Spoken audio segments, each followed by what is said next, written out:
Welcome to today's explainer. Look, for a lot of beginners, building real, substantial wealth, it just feels like this impossible mountain to climb, right? Well, today, we're completely demystifying how you can build significant savings. No get-rich-quick gimmicks, no nonsense. We're breaking down a super practical roadmap from NorthStone Wealth to get you to that critical first financial milestone, your first $100,000. So, have you ever wondered why financial experts are just absolutely fixated on this specific number? You know, they often point out that the first million isn't actually the hardest milestone. It's getting to this initial $100,000 threshold. And why is that? Well, because getting here relies almost entirely on your own grit and discipline. But man, once you do, this massive shift happens. Suddenly, your money actually starts working harder than you do. Now, to hit this massive 100K milestone, you do not need perfect timing in the stock market. And you definitely don't need extraordinary luck. So, no unrealistic promises here. Honestly, all you really need is a realistic step-by-step strategy. So let's jump right into it.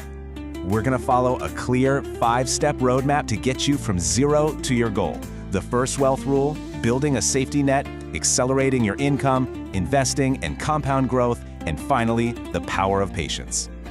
All right, step 1. Let's look at the first wealth rule. Spend less than you earn. Okay, here is a really tough reality that catches so many people off guard. It absolutely does not matter if your salary is $40,000 or $400,000. Seriously, if your spending habits just scale right up with your income and you spend everything you make, you stay at zero. You literally cannot out-earn bad spending habits. But the solution here is pretty straightforward, and it's built on 3 main pillars. First up, track your expenses so you know exactly where every single dollar is going. Second, and this is a big one, avoid lifestyle inflation. Getting a raise at work shouldn't automatically mean you go out and buy a more expensive car, right? And third, save consistently, because those small automated monthly improvements, they have a massive impact over time. Moving on to step 2, building a safety net to prepare for the unexpected. Let's face it, life is just incredibly unpredictable. A sudden medical bill, a broken down car, or maybe an unexpected layoff. These things can happen to any of us. And if you're starting out as a beginner and you don't have emergency savings, these events will completely derail your progress and pull you straight down into high-interest debt. So what's the target? You want to aim to save a safety net of 3 to 6 months of essential living expenses first. This specific window basically creates a financial moat around the wealth you're trying to build. You want to build this moat before you even think about making aggressive investments. That way, when an emergency inevitably hits, your investments remain untouched so they can just keep on growing. Okay, on to step 3, accelerating your income to really speed up the process. Once you're spending less and that safety net is locked in, well, now it's time to play offense. Saving is incredibly powerful, sure, but increasing your income is what puts this whole journey into overdrive. And there's a sheer variety of ways to do this. You could learn high-income skills, aggressively negotiate your current salary, pick up some freelance work, or even create digital products. The logic here is simple. The more you earn while keeping your expenses flat, the faster you can fund your investments. Which brings us right into step 4, investing in compound growth, or basically letting your money work for you.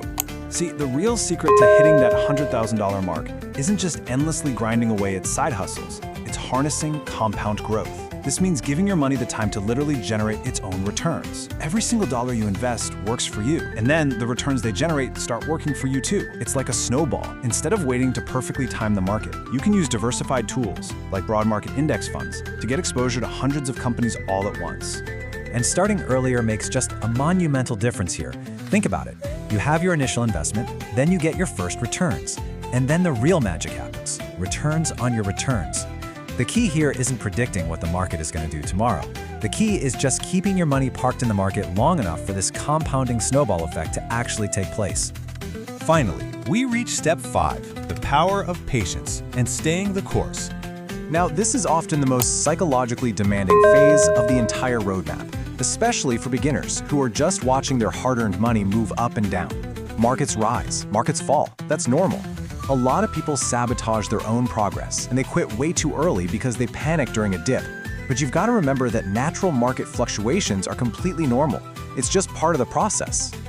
Ultimately, long-term wealth is realized through steadfast, sometimes kind of boring consistency. It's not achieved by acting like a panicked rabbit chasing every new meme stock or crypto trend that pops up on your feed. Bouncing from one hot trend to another, that just resets your progress and breaks that beautiful compounding cycle. Just stay the course. Look, building that first $100,000 absolutely will not happen overnight.